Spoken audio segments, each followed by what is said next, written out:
Hello, and welcome to Horns of a Dilemma, a podcast of the Texas National Security Review, TNSR. I'm Doyle Hodges, Executive Editor of TNSR.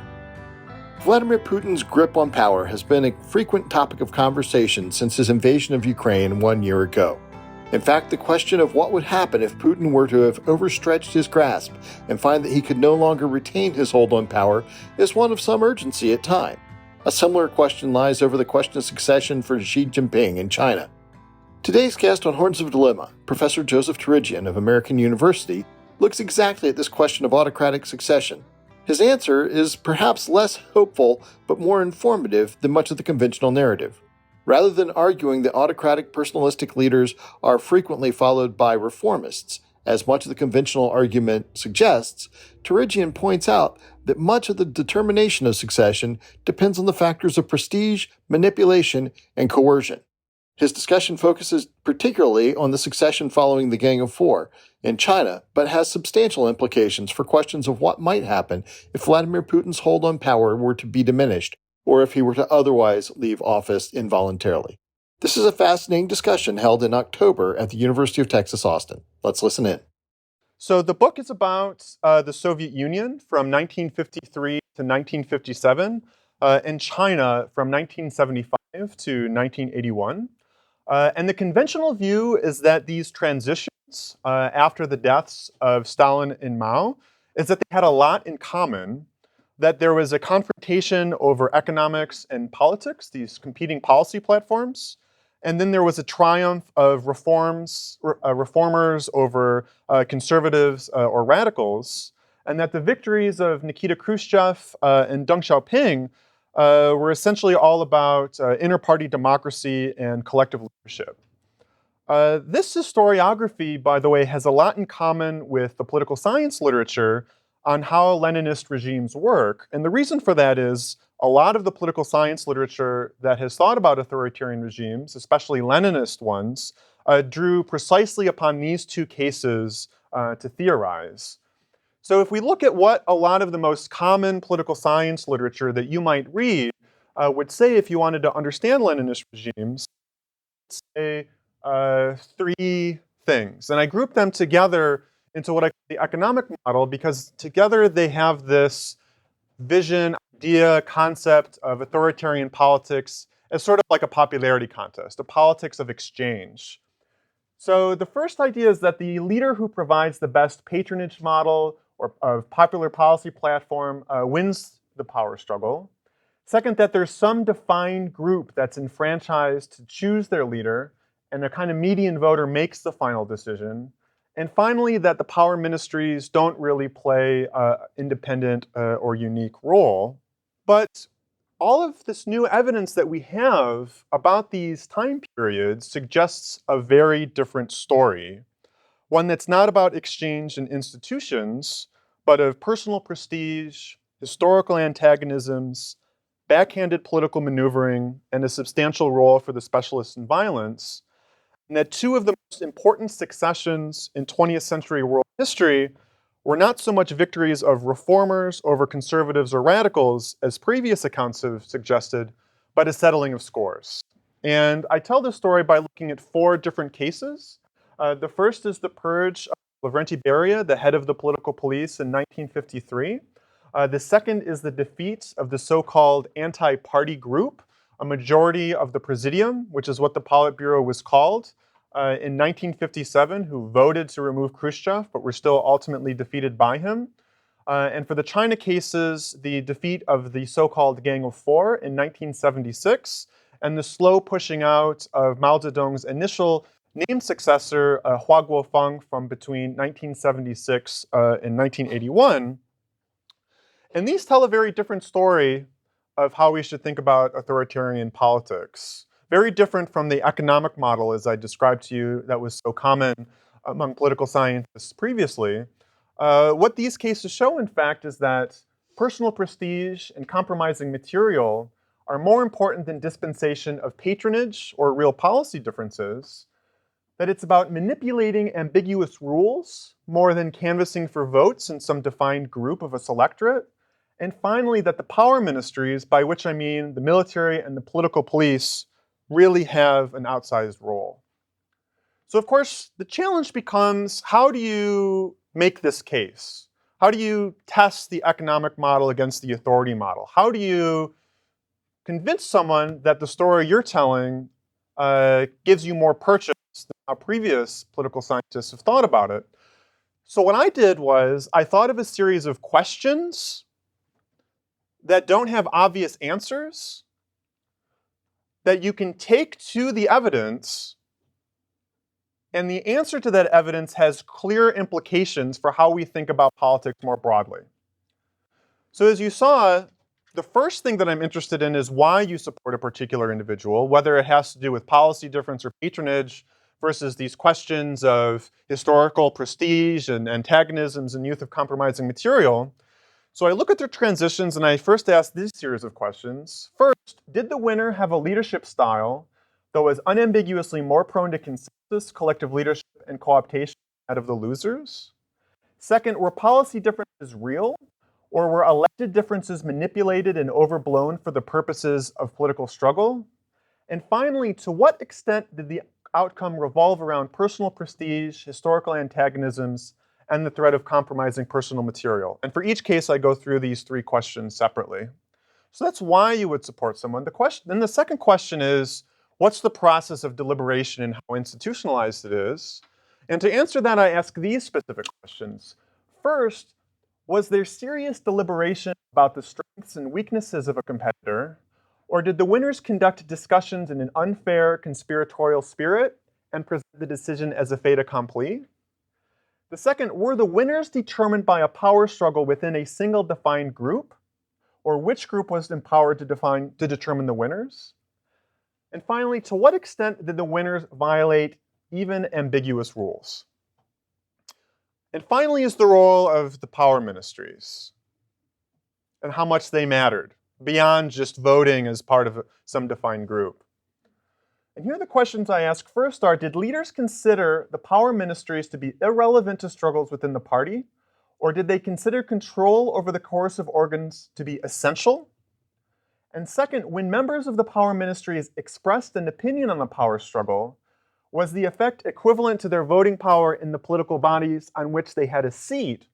Or did their positions threaten the potential use of force and therefore have an outsized effect? Now, the book is about how institutions didn't matter as much as people thought, but I don't want to make the case that institutions didn't matter at all. They weren't shooting each other at Politburo meetings. And the question becomes, well, why is that the case? And the answer is that politics in these regimes were a knife fight, but they were a knife fight with weird rules. And what were those rules? Well, the first is that competitors will go to great lengths to present their victories as legitimately as possible. So at the very least, they can use institutions to make what are quite distasteful power struggles look less like that to the party more broadly and to the international community. The second is that they won't resort to any more force than necessary. So if you feel like you can win in a power struggle without simply arresting someone or shooting someone, then you can make that choice. Next, losers will not defect. And I think this is really a crucial one that makes Leninist regime special. When Stephen Kotkin, who's written a series of biographies of Stalin, read my book, he said that this was the most interesting thing, which is this idea that even when you lose in a power struggle, the party is still right. That when the party says white is black, white is black. And you don't leave the party and start a revolution to try to overthrow the party. You don't create instability by trying to buck that decision in a way that threatens this organization to which you had dedicated your entire life. That people really believed in this kind of organization that limited their ability to contest decisions on which they were the losing side. And finally, the power ministries are not an independent force, they are invited in. So in that sense, the military is a little bit like a vampire, right? By which I mean that you need to get invited into the house, but once you get into the house, you can really do a lot of damage and really mean a lot. So it's not the military versus the political leadership. It's different political leaders using elements within the military to put pressure on other competitors. So a lot of you are probably wondering, well, you're telling a very different story, especially with regards to how we've understood China. How are you able to tell this kind of a narrative? Where is this revisionist history coming from? And since this is a group that's supported and funded by people very interested in China, I thought I would speak to this question of evidence. So China is now run by an individual, Xi Jinping, who has explicitly stated that different versions of Chinese history are a threat to the regime. Because he's someone who thinks that that ideals and motivation and conviction in the party's cause is absolutely vital to its survival. And as soon as you start telling a different story that makes the party look not as great as some people might think, in Xi Jinping's mind, that can actually be a threat to the regime itself. And interestingly enough, when he talks about this, he often refers to the Soviet Union, saying that one of the reasons the Soviet Union failed and collapsed was they stopped believing in their own ideology, and that this was related to their debunking of their own history. So it's not easy to do research on Chinese elite politics, certainly, and it's not getting any easier. But what I want to say is not all hope is lost, and that if you have a sort of detective mindset, as Professor Greitens was just saying, you can really come up with a lot, and there's still a lot of good work to be done. So surprisingly, actually, one of the things that we can do is look at primary sources, even here in the United States.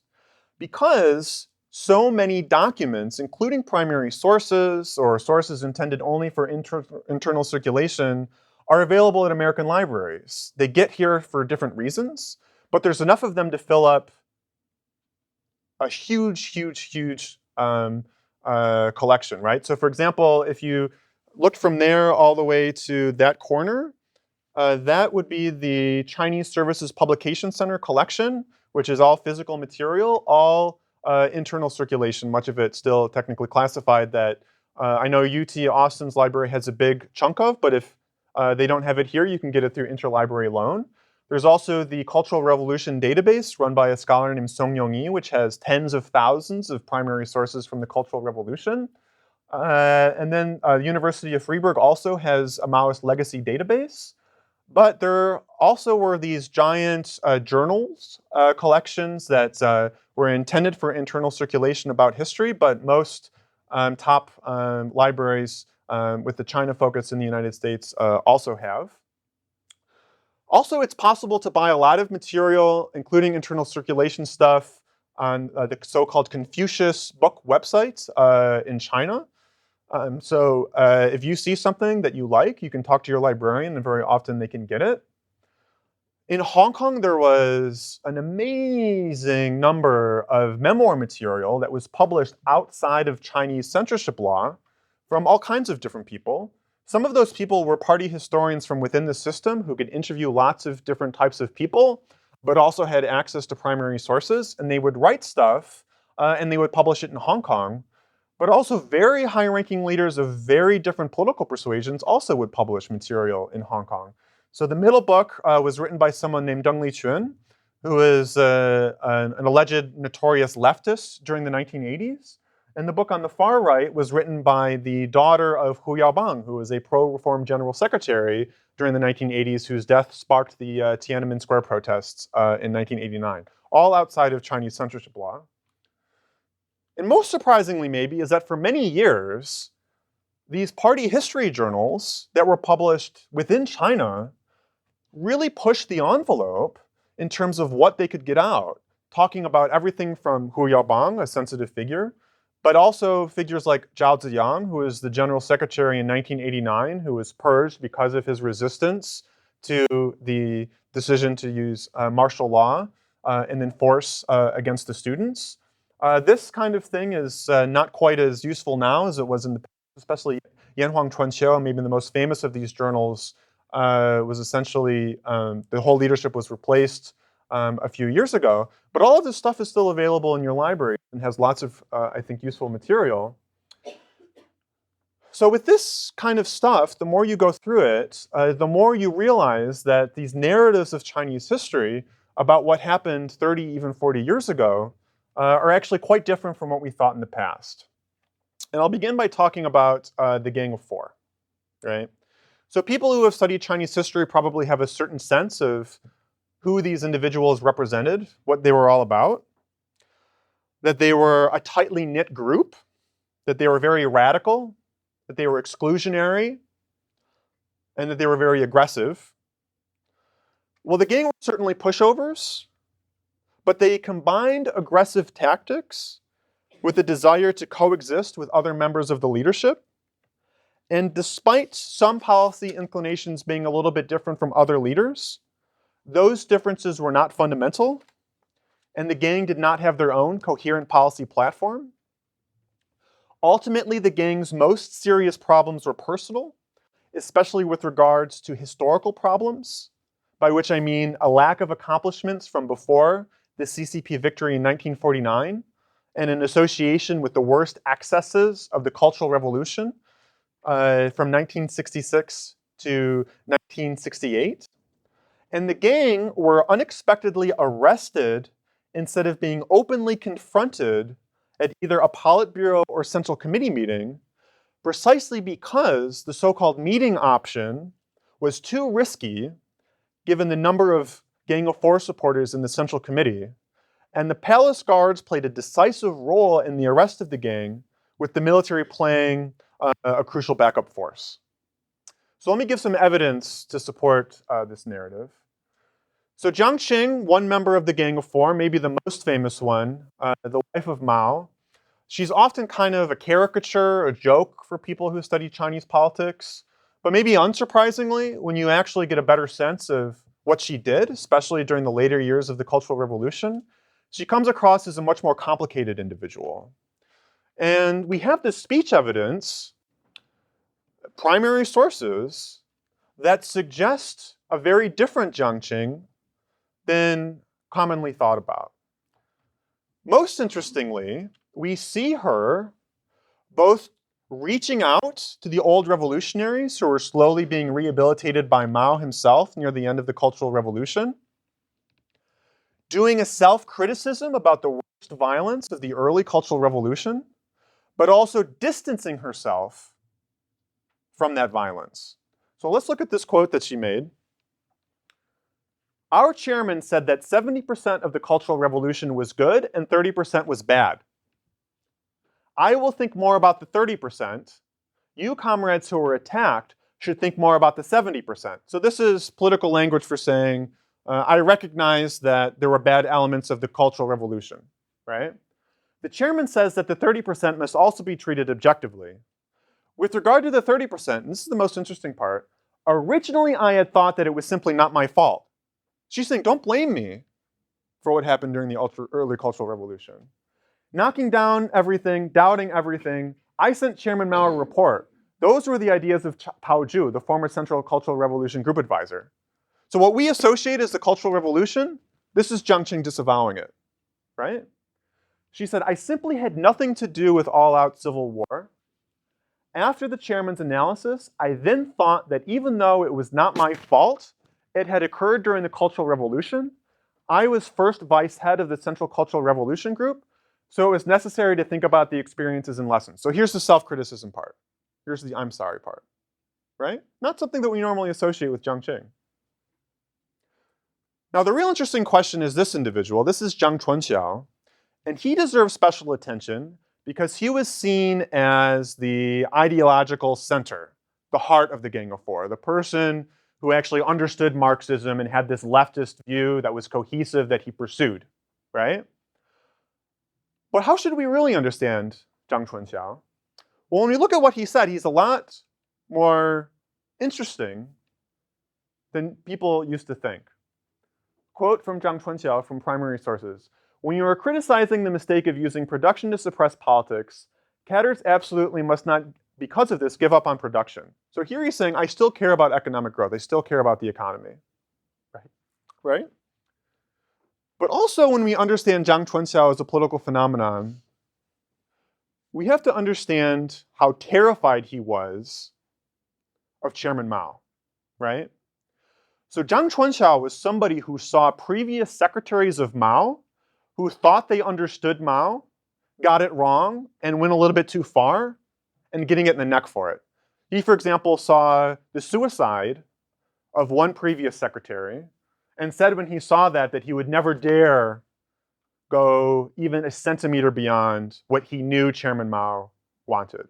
He essentially told people that he was Mao Zedong's secretary, that he would do whatever he wanted Mao Zedong to do. And that for people who thought there was a Zhang Chunxiao thought, that they were completely crazy because it was his job to explain Mao, not to go beyond Mao. He said, I do not say anything the chairman does not tell me to say.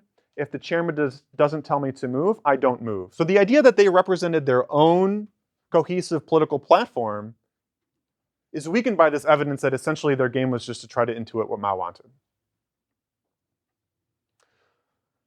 So if it's not entirely about policy, why were the Gang of Four so unpopular? Well, one crucial reason is that they lacked prestige within the party.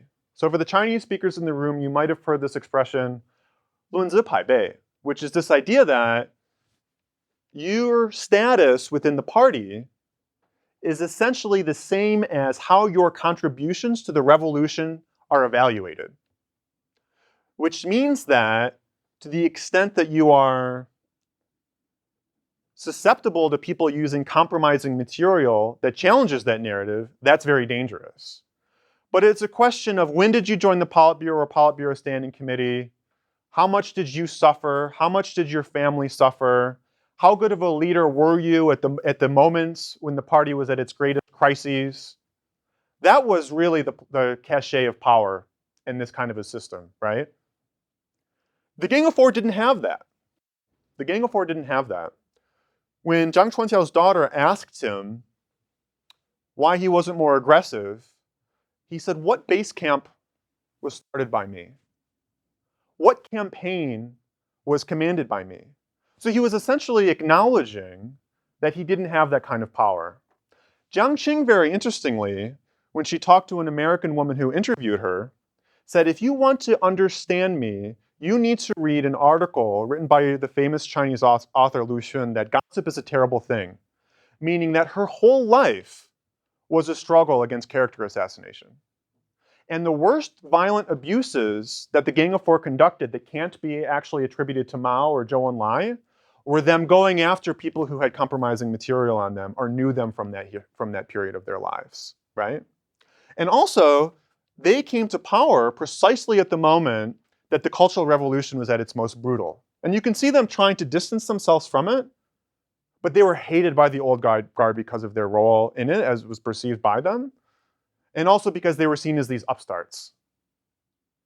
So this is why we see these sort of very humiliating caricatures of them, because they didn't command that kind of respect within the party. Still, however, the Gang of Four had certain advantages. One of the things that Mao tried to do was create a new hierarchy of status and authority, not based on what you did during the revolution, but what you did during the Cultural Revolution. These people were very closely associated with Mao, who everybody saw as the ultimate guarantor of power. Jiang Qing was Mao's wife, and there were a lot of people who were promoted during the Cultural Revolution into the Central Committee. At the 10th Party Congress, which was the last big Congress before Mao's death.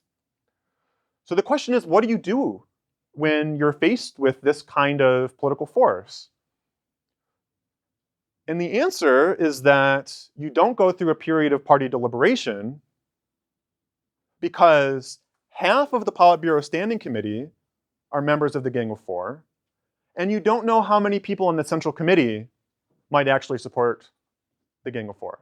So I've been talking about China a lot because this is an Asia group, but what's so interesting is when they were trying to figure out, the plotters, what to do about the Gang of Four, that their immediate frame of reference was the Soviet Union in 1957. Why? Because in 1957, a majority of the Presidium, which is what they called the Politburo at that time, saw Khrushchev violating collective leadership, thought he was coming for them first, decided they needed to move, and voted to take away his position as general secretary. But what did Khrushchev do? Well, he played for time. And he played for time, and he made an alliance with Marshal Zhukov, who had the prestige of being the victor against the Nazis in World War II. He used this compromising material that he was able to get and put it in the hands of Zhukov, and summoned a central committee meeting that overturned the decision of the Presidium. So people in China were looking at the Ging of Four and they were like, whoa, what we don't want is to confront them at a Politburo meeting and then say, let's take this to the central committee. Because if you don't have that fait accompli, things can get out of hand and people can manipulate rules in different ways, and that's very dangerous. So they said, what we need to do is not have this process that adheres to party rules. We need to lock them up, we need to dig up evidence, and then we need to bring it to the party. And why was that so important? Well, people, when they were presented with the immediate evidence, the only evidence they had on hand when they first arrested the gang, they looked at it and they said, that's it? That's it. Because they didn't really have that much on the gang at that time, right? Mao had made some sort of critical remarks, but they were vague. But Mao had criticized the plotters too in certain ways. So if this was started to become a conversation of parsing this evidence, things could have gotten out of hand. But what was necessary at the same time for this to be successful was to have the military in support and to use the palace guards. That's the story of the Gang of Four. But now let me talk a little bit about Hua Guofeng, who is the leader of this conspiracy against the Gang of Four. So why am I talking about Hua Guofeng? Probably for people who have studied China, think of him as a bit of a historical footnote, right? So people who have heard this name probably think of him as this dogmatic, radical ideologue who was sort of a Mao light, that he had attempted to block the rehabilitation of the old revolutionaries, that he had his own faction called the Whateverists, that he was unpopular, that ultimately, because he was unpopular, he was defeated in this wonderful story of collective leadership at the Third Plenum in 1978, when Deng, who had a more popular policy platform of reform, was elected to become leader because more people liked him. But the evidence tells really a fundamentally different story. That Hua was very popular in many corners of the party, did not have his own faction, wanted to work with the old revolutionaries, and most surprisingly, deserves credit for starting the reform process. So many of you are probably thinking to yourselves, okay, Professor Torigian has never heard of the two whatevers. Because this is this formulation that Hua Guofeng announced that indicated that he wasn't going to be moving away from the Cultural Revolution. We now know that this was a complete misunderstanding of the two whatevers. So what were the two whatevers? Well, it was this phrase that appeared in People's Daily that not just outsiders, but also very high-ranking members of the party misunderstood to mean that Hua Guofeng was not going to depart from Mao's model. But we now know that Deng Xiaoping was already being rehabilitated, Hua Guofeng was already starting certain elements of reform, and that ultimately this phrase was intended to stabilize the party under Mao's memory while moving away from Mao's policy in practice. At the work conference in 1978 that people have all heard of as being the famous start of reform and opening, Hua Guofeng actually said that at the time I did not consider these two expressions completely enough. Reflecting now, if only I had not raised the two whatevers, things would have been different. People might have heard of the special economic zones, right? Even for people who haven't studied China who might be in the room. Well, the narrative here is that the special economic zones were Deng Xiaoping's idea, essentially. So what you see in this picture is the father of Xi Jinping, that's Xi Zhongxun, presenting the idea of the special economic zones to Deng Xiaoping. This got a little bit of attention in the Wall Street Journal a few years ago because it seemed to be sort of denigrating Deng. But this picture never happened. And if the picture was actually accurate, it would have been Xi Zhongxun reporting not to Deng, but to Hua Guofeng. Hua Guofeng. April 1979, Xi Zhongxun, who was then the party boss of Guangdong, goes to Beijing for a work conference. For most of that work conference that discussed the special economic zones, Deng Xiaoping was not present. Deng Xiaoping was not present. Hua Guofeng was the one who gave the initial imprimatur to doing it. We have the primary sources from the Guangdong Party archives that show that when Xi Zhongxun went back to Guangdong after the work conference, he wasn't talking about Deng, he was talking about how excited he was about Hua Guofeng's support. And when Hua Guofeng visited Xi Zhongxun in Shenzhen in 1995, Xi Zhongxun said, "People tell me that I'm crazy because I tell them that you deserve credit for the special economic zones." People might have heard of this expression, practice is the sole criterion of truth. So this is this debate that happened in 1978 that was allegedly a contest between Deng Xiaoping and Hua Guofeng about whether this more measured, unideological expression should be accepted by the party. Well, what's interesting is that when this expression first appeared, it was not targeted against Hua. It was essentially a purely academic, theoretical conversation. But Deng at the time was unhappy about inroads that Hua Guofeng was making into the military. So he turned this very theoretical debate into a wedge issue that he could use against a man named Wang Dongxing, who was the head of the propaganda apparatus at the time, not against Hua Guofeng. Hua Guofeng did not oppose ever the use of this phrase. And in fact, on the night before the work conference in 1978, we have this archive now too, Hua Guofeng said that he approved moving away from class struggle as the key link. And Hu Yaobang, during the work conference, went home and said to his family, Hua Guofeng, not Deng Xiaoping, in one swipe of the pickaxe, broke a hole in the dike. Just how big the flow of history will make that hole is completely up to the power of the people. Attributing Hua Guofeng to the breakthrough at the work conference, not Deng Xiaoping. On to the speech by Deng Xiaoping in 1980, which is very interesting because people who think that Deng was an institutionalizer point to this August 18 speech very often as saying that this is a programmatic vision of institutionalization. But what that misses is that essentially Deng Xiaoping was coming up with a justification to get rid of Hua Guofeng. This wasn't something that he actually believed. And we know that because of the timing when he did it, because Hua Guofeng had just made a speech to the military that concerned Deng. But it's not just my interpretation, of events. It's also an interpretation by Deng Liqun in his memoirs that I mentioned earlier, as well as Zhao Ziyang, who I also mentioned earlier. In both of their memoirs, when asked about this speech, they said Deng didn't actually believe in that, didn't believe in political institutionalization. He was just coming up with an expression to get rid of Hua. And then, of course, Deng didn't actually do any of the things in the speech either, right?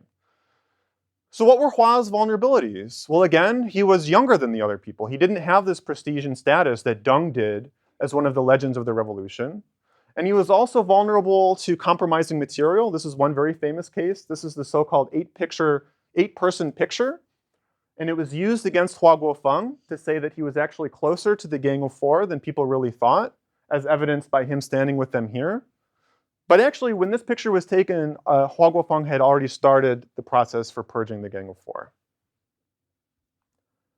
And it was a process for Deng, of manipulating ambiguous rules.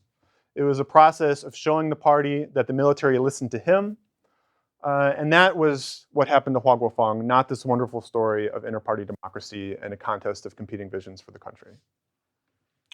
So I'll finish up, which is probably why a lot of you are here, not to go down memory lane, but to talk about the 20th Party Congress. I think the one thing to keep in mind here is that people who hope for elite revolt in the CCP, of another so-called third plenum that represents a coalition within the party that thinks Xi Jinping is incompetent or has selected failed policies and push him out, that's not how this kind of system tends to work. They are very leader-friendly. And also, ultimately, that policy differences don't really determine elite contestation. Now, Deng and Xi are different in some ways. Xi doesn't have this extraordinary power that Deng did because Xi wasn't a legend of the revolution.